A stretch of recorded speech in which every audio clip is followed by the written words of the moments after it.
Shalom shalom meze neza ku mazina yanje nitwa Shimirimana Jean d'Arc nkaba mvuka Igitega ariko uyu mwanya nkaba mba mu Nyakabiga agomba ndabasangize inahe yanje ntarahura n'umuvugishwa ama mvuge n'ingene ubumeze maze guhura n'umuvugishwa. Reka ndahere 2009 nagwaye amaso, ayo maso arambangamira cane, ariko nka kurya nyene ushobora kubona umuntu ingwara umengo nibisanzwe, ariko je ntivyari bisanzwe. Naragwaye cane mu muryango, ari umuryango nkunda kandi ari umuryango unyitwararitse, baramvuza nkuko bikwiye kuko nabona umuryango unkunda cane. Ariko 2012 nagiye kugwara ayo maso arambangamira, ndagwara ndazingama biranka, kuko umuryango wari umaze gusesagura uburyo bwinshi, ariko umwansi aza kwinjiza ikintu gikomeye gituma umuryango umvako, cambaho nihevye, cambaho atavyizigiro mfise. Ndibuka ko ico cago umwansi yagiye kwinziza cagiye gutuma umuryango umpeba, umuryango umvako. Ico cago caratumye ngera ku rwego rwo gutinya kuja ahantu habona, kubera cari cago gikomerekeje umutima wanje. Nukuvuga ico gihe naragwaye kurya abandi bagwara, nabwira umuryango nkabona umuryango ntunyitayeho, nkibaza igituma umuryango utariko uranyitaho.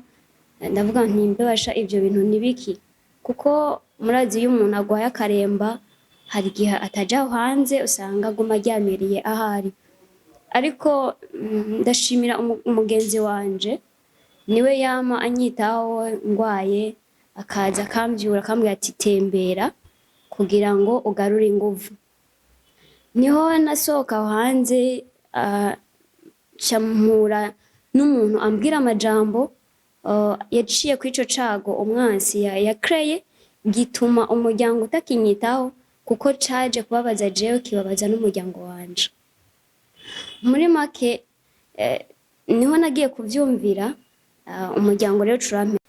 Niho nasohoka hanze, umugenzi wanje ariko aramenyeza kugira ngo ntore inguvu, campura n'umugenzi umubanyi, arambwira ijambo ryakomerekeje umutima wanje, kandi ari naho hatanguye kumva yuko atavyizigiro vy'uko nkifise, bituma numva umengo harageze ko no gupfa nopfa.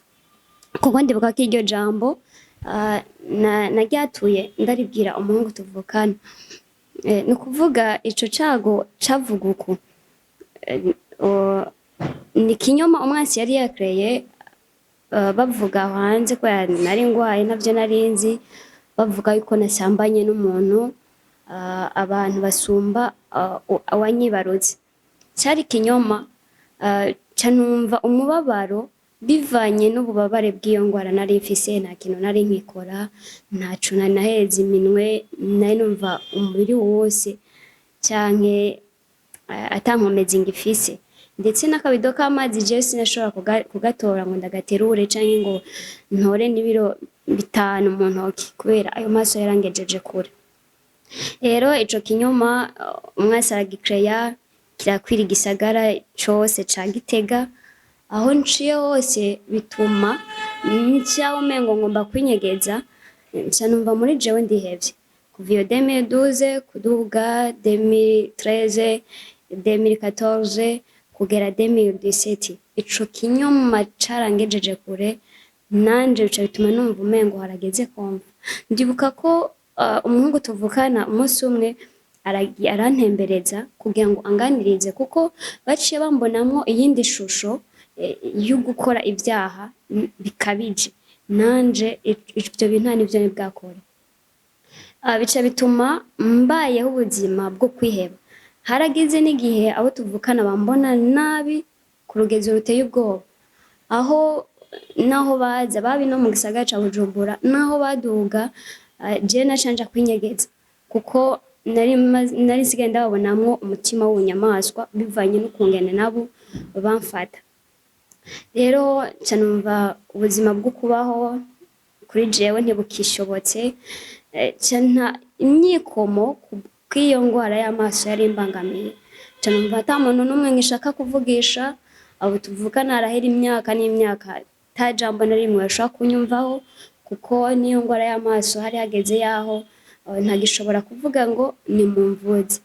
Harageze n'igihe bavuga ngo ico uzoba urimenya n'ico uzokenera urimenya. Camba naho ubwo babare nico gikomere mu mutima wanje. Ndumva mbabaye. Rero nagiye guhura na Prophet muri 2017 agiye gukorera igikorane Igitega ivyuzuye.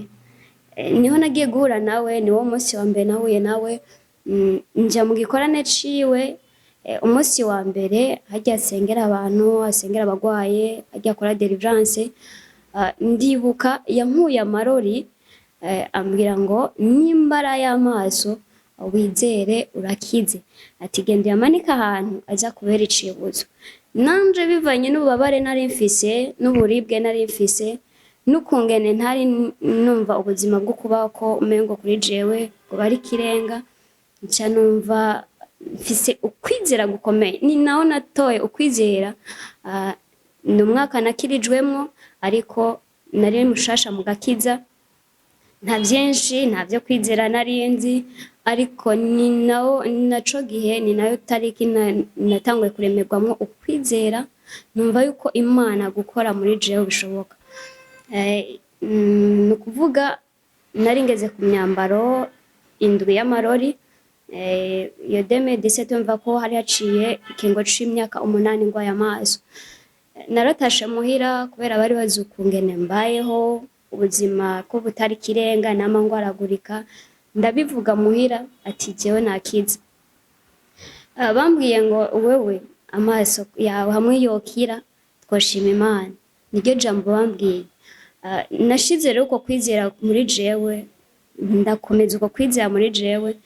Amaso amarori ca ndayamanika aho umuvugishwa ari yambariye, cyangwa nti azombera icibuzo. Guhera ico gihe amaso abarakize. Na nubu nta mutwe, nta maso, ntaki. Nukuri ndabishima Imana, Imana y'umuvugishwa yaje hageze. Rero guhura n'umuvugishwa yansanze atavyizigiro nari mfise. Yasanze je muri jewe hari numva yuko hageze yuko nopfa kuko nta hantu na hamwe nashobora guca kuko nabona umengo bose bambonamwo caka inyuma umwasi yari yararemye mu bantu. Bica bimpa rero icizigiro c'ukumva ko ubu kubaho aribwo buzima bwanje. Ca nkunda Imana kurundi rugezo, ca ndizera kurundi rugezo. Rero nshima Imana y'umuvugishwa. Ni byinshi cane yankoreye. Aro n'iyindi ngwara kandi narafashwe ndavyimba n'amaguru. Ntazi ico bivuye ko natarutse ahantu numva ukuguru gusa no gutiriganye, ca ntangura kuvyimba. Amaguru aravyimba. Nja kwa muganga ndabaza ati umuti mwondangira nosha kuri ano maguru nosiga ku kuguru nuyuhe? Barandangira imiti myinshi nkasiga pomade biranga, ariko umuvugishwa maze kwatura ijambo nakira gukira.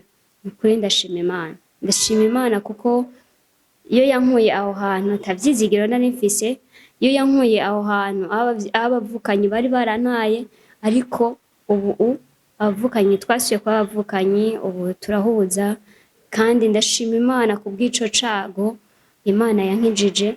Ndashima nuko yankijije kandi estoma umuvugishwa yaransengeye nase gusha munda kamengo n'umuntu ariko aracana munda, ariko ico cago nacone carakize. Umuvugishwa yaransengeye nacone ndakira. Ni byinshi cyane.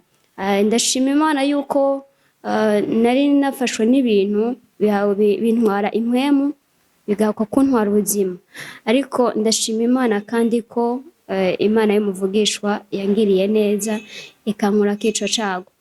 Nahuye n'umuvugishwa ntafise ico gukora, nahuye n'umuvugishwa w'umuryango nababwiye ko wari wamaze kumva ko nta inkamba mbiri, nta y'amavuta naronka, nta kintu na kimwe nashobora kwihereza. Mugabo guhura n'umuvugishwa naronse ico gukora, mpura n'umuntu ampa ico gukora, nshinga cafetaria yiwanje. Kubw'ico rero navyo ndabishima Imana. Rero guhura n'umuvugishwa nivyo gushima. Shalom shalom.